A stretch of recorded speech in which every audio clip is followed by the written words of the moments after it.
উন্নয়ন বন্ধ করে দেখো, উন্নয়ন বন্ধ করে দেখো। একদম 26,000 ভোটারকে এখানে এনে ঘেরাও করে দেবো আমি।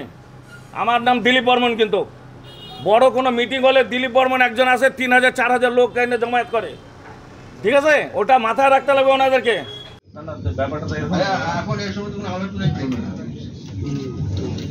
আইডিয়া নাই, ঠিক আছে, আমার তো আইডিয়া ব্যাপারটা তো ঠিক আছে।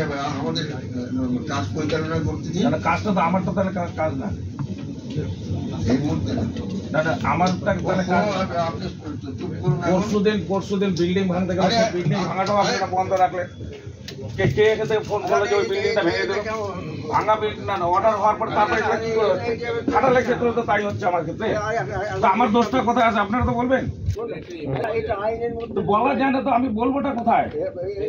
হ্যাঁ, এমআইসি মিটিং এ বলবো তো এমআইসি মিটিং এ বলবো লাভ হবে। তাহলে এই যে খাটাল কবে থেকে এগুলো হচ্ছে? আলোচনা হবে না, আমাকে কিন্তু অন্য অ্যাকশন নিতে হবে। কারণ তাহলে আমাকে বাদ দিয়ে দেন। আপনার এই যে এত তারিখে যে আপনার বিল্ডিংটা ভাঙতে গেল, সেই বিল্ডিংটা কার ফোনের জন্য সেই বিল্ডিং ভাঙা বন্ধ হলো? ইলেকট্রিক পোলের সঙ্গে বিল্ডিং লাগানো।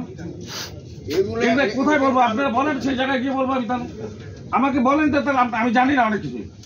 আমি বোর্ডে কখন কি বলতে হবে না বলতে আমি কিচ্ছু জানি না। কিন্তু কথা হচ্ছে যে একটা কর্পোরেশনে আইন তৈরি হচ্ছে, আইন মতো বিল্ডিং ভাঙতে যাচ্ছে, সেই বিল্ডিংটা ভাঙা বন্ধ করলেন কেন? কার ফোনের জন্য হলো এগুলা? সীমার বাইরে চলে যাচ্ছেন কিন্তু দাদা, তাহলে আমাকে বাদ দিয়ে দেন, আমাকে বলে দেন, আমি চলে যাচ্ছি এখান থেকে। কোনো দরকার নেই আমাকে। হ্যাঁ, কোনো দরকার আছে আমাকে? আমার ওয়ার্ডে কেন এই ধরনের কাজ হচ্ছে? তাহলে আমি কি দোষ করছে? না আমার এটা দোষ যে আমি দিলীপ বর্মন। কোনটাতে বলবেন তো আপনারা? চেয়ারম্যানের উপরে তো কথা বলা যায় না। হ্যাঁ, আরে চেয়ারম্যান তোমার ওয়ার্ডে তুমি যাই সামলাও, আমার ওয়ার্ড থেকে আমাকে বুঝতে দাও। তোমার ওয়ার্ড তুমি সামলাও, কিসের পয়সা লান? তাহলে আপনি একটা বিল্ডিং এর অর্ডার হলে এখানে পাস হয়ে গেল ভাঙার জন্য, সেই বিল্ডিংটা ভাঙতে দিলেন না আপনারা। এমআইসিতে নাই বলে না, পরে বলে দিবা, বসো না। এমআইসিতে বলে দিবা। এমআইসি যদি না বলতে পারে তাহলে কি করে বলবা?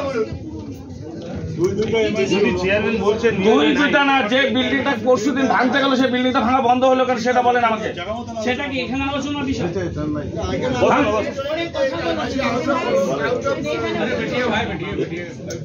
এমআইসিতে বলবে। আচ্ছা, এখন কলিং অ্যাডমিশন ঠিক করছে না, বেশি বাড়াবাড়ি হচ্ছে। আচ্ছা, বাড়াবাড়ি হচ্ছে, কি করবেন? বেশি বাড়াবাড়ি মারবেন আপনি আপনাকে।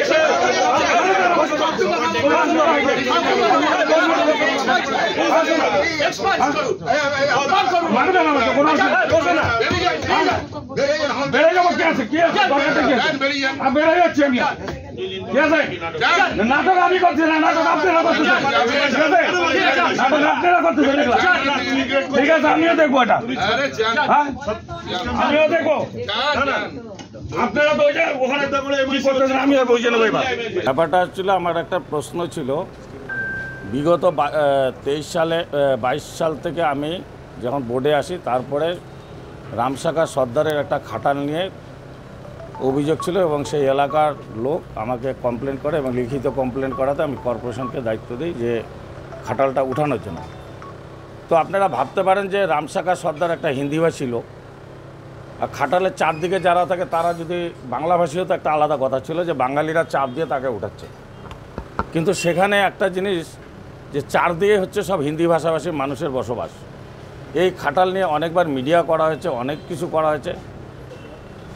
এতটা মাস চলে গেল, আপনার আজকে এটা 25, খালি একটা কথাই বলে যাচ্ছে মেয়র সাহেব যে খাটালটা উঠবে, তোমাকে টেনশন নিতে হবে না, আমরা উঠাবো। কিন্তু সেই এলাকার মানুষ যখন আমাকে এসে গালাগালি করছে, এর দায়ভারটা কে নেবে? আমি তো এই দায়ভার নেব না।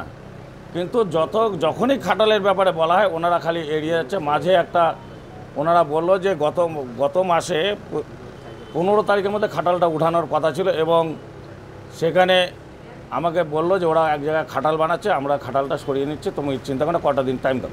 ঠিক আছে, ভালো কথা। এইভাবে টাইম দিতে দিতে লাস্টে কী হলো, দেখা গেল সেই খাটালের মালিককে এরাই বলে, বা আমাদের এমআইসিরাই, তারাই তাকে মদত করছে যে খাটাল না উঠানোর জন্য, এবং তাকে মদত করে হাইকোর্টে কেস করানো হয়েছে। হাইকোর্টে কর্পোরেশনের নামে কেস করানো হচ্ছে। এখন হাইকোর্টের অর্ডার ছাড়া তো খাটাল ভাঙবে না। কিন্তু মাঝখানে যারা মিডিলম্যান আছে, এই যে কর্পোরেশনে আমাদের দলের যারা মিডিলম্যান, এরা কেন খাটালটা না উঠাতে দেওয়ার কারণটা কি? কোন কোন এমআইসিরা আশকারা দিয়েছে? বিশেষ করে আশকারা দিয়েছে আমাদের ডেপুটি মেয়র রানা সরকার। আচ্ছা, এ হচ্ছে সবচেয়ে বেশি, কারণ ওর খাতিরের লোক, ওর বাড়িতে যাতায়াত আছে, সব কিছু আছে, ওই করছে। এরপরে তারপরে কি হলো, এটা নিয়ে লাস্ট কেস হয়ে গেল। কেস হওয়ার পর গত সোমবার সকালবেলা আমার কাছে রিপোর্ট আসলো একটা বাড়ি পোকাইজেতে ভাঙা হয়। তো সেটার কমপ্লেনও আমি পাঠিয়েছিলাম এবং ফটো সমেত পাঠানো হয়। কর্পোরেশন থেকে গিয়ে মানুষ যারা আমাদের ডিপার্টমেন্টের লোক আছে তারা গিয়ে দেখে আসে। দেখে আসার পর ইন্ডিমেন্ট টাইমে গত সোমবার এটা ভাঙার অর্ডার হয়েছে এবং ভাঙতে গিয়েছিল যে স্টাফরা। তো আমি অ্যাকচুয়ালি ওইটার জন্য আমি আজকে মোশন উঠানোর কথা ছিল, কিন্তু যখন দেখলাম ভাঙতে গেছে তাহলে আমার মোশন উঠানোর কোনো কারণ নেই।